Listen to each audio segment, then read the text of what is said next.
Here, eat this pizza. I've got a great 4 minutes to share my life story with all of you, as requested by Richard Clark. All right.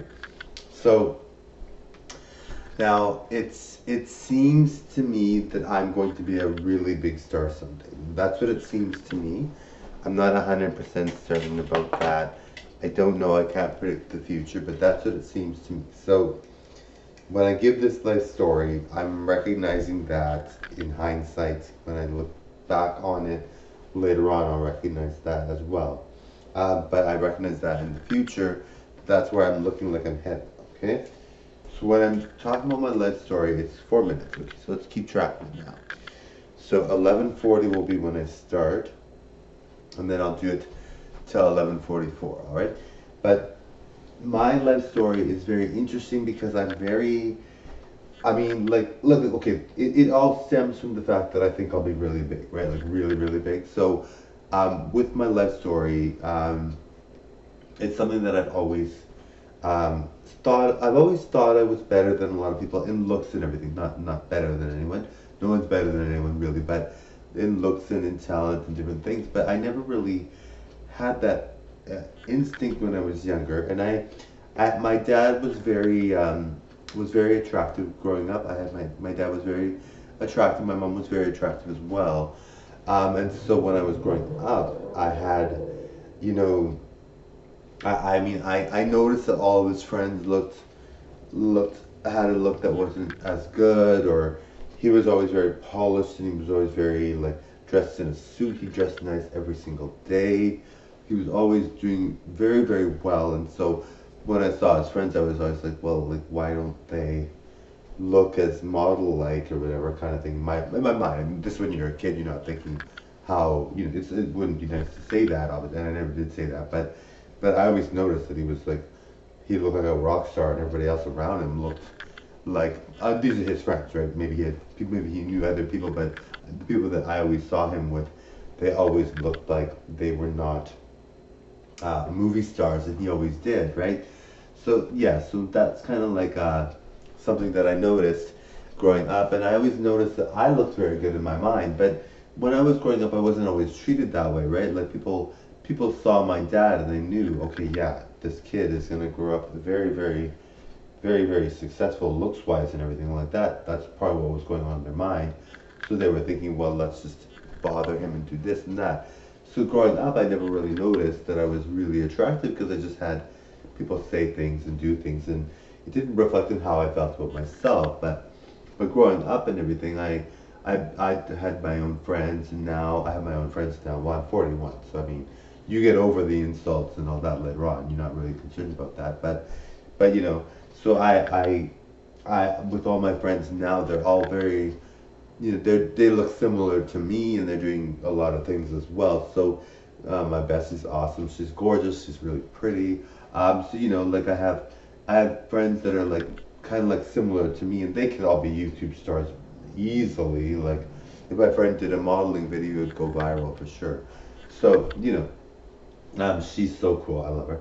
But yes, so that's sort of the story around growing up, not knowing you're like super from a super like great genes family. So I had that kind of in the background. But growing up was never. I mean, it wasn't like my childhood was very good. You hear about people like Michael Jackson, and you hear about people that are child stars, and they grow up and it's a big mess, right? Like for child stars, it's a lot of a mess.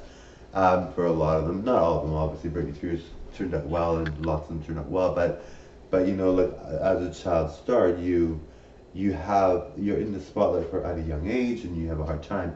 I was never in the spotlight. Like as far as it was concerned to me, I never thought I'd make it as a star, even though I looked like a star, and I was always like everyone kind of could tell. Everyone on the outside could tell I was meant to be a star, but I never saw it because people always told me I wasn't going to, and that I never was going to make it. And so, not that I was trying or anything. That was the last thing on my mind for many, many years.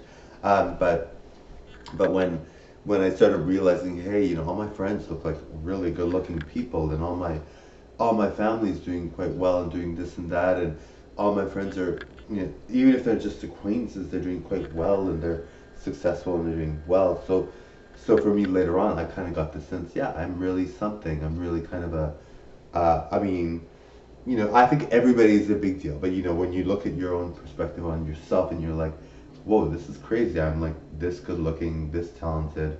Yes, let's just share it with the world. This is something I want to pursue. This is something I want to be famous. So, so I started pursuing things like that. So I became a model. I became a singer and dancer on YouTube and producing a lot of content. Now for me, I'm very kind of like someone that doesn't like to just do something half-heartedly, right? Like I love to do a lot of stuff. Like I'm so busy, right? Like I do tons of stuff. So for me to just do one thing would be ridiculous, right? Like that's not me, right? I'm very focused on making sure that I'm always in the thick of things in a lot of ways. But I mean, I'm kind of on the outskirts. But I mean, in terms of like producing content and doing that, I want to be in the thick of things, right? Like I want to do like a lot. Like I'm tired of like just doing something part time or doing something without any effort or whatever. Like I like to do a lot of effort. I like to make sure that I'm extremely successful at something or trying very, very hard at something. I don't want to do something where I'm not. So for me, it's something I really work hard at making sure that I'm very, very good and not someone that just, you know, let's just say I wouldn't be happy with 300 videos, right?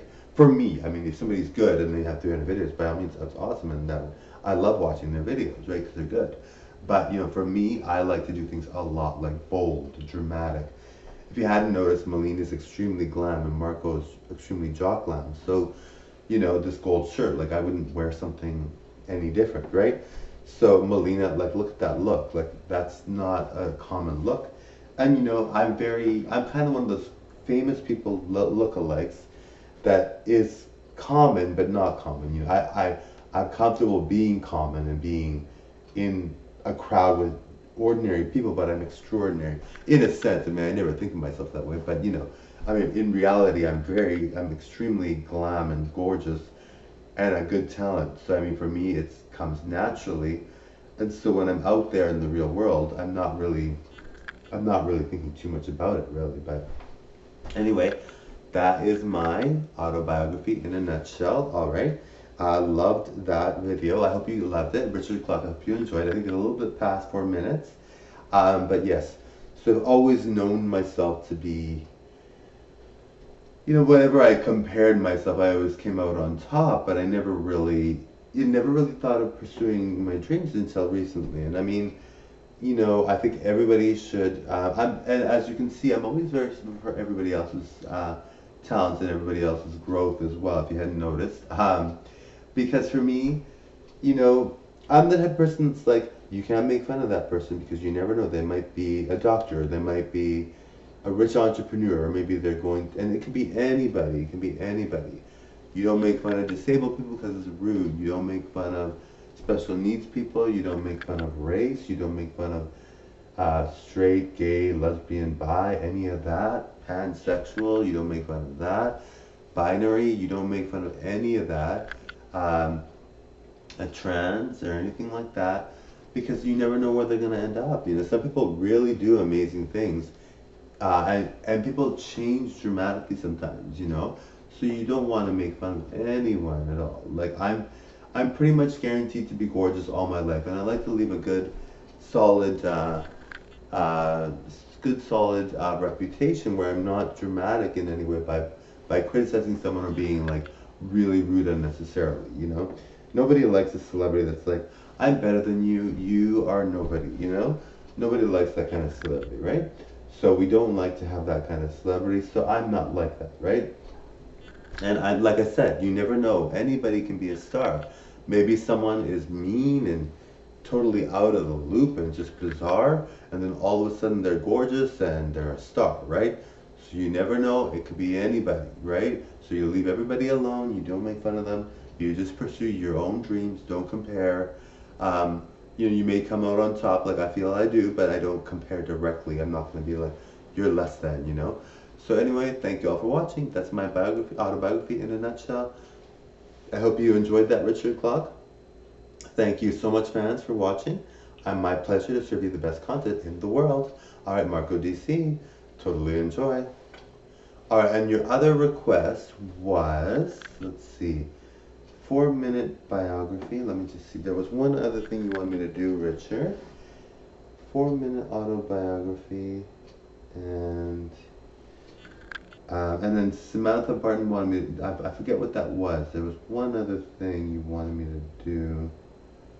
And then Samantha Barton wanted me to do a posing video with a construction hat, leather jacket, black Levi's, and some other stuff. But I'll double check all the details on both those requests that I'm missing.